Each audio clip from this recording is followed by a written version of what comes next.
sobre el bosc de Barberà, on us parlaré una mica d'aquest. Us faré una descripció de la comparativa entre Barberà del passat i del present, una situació geogràfica del bosc de Barberà i una petita descripció, la descripció de dos consumidors, la descripció de dos arbres productors,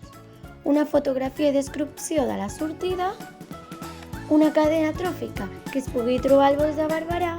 i, per últim, 3 consells per conservar el bosc i el seu equilibri.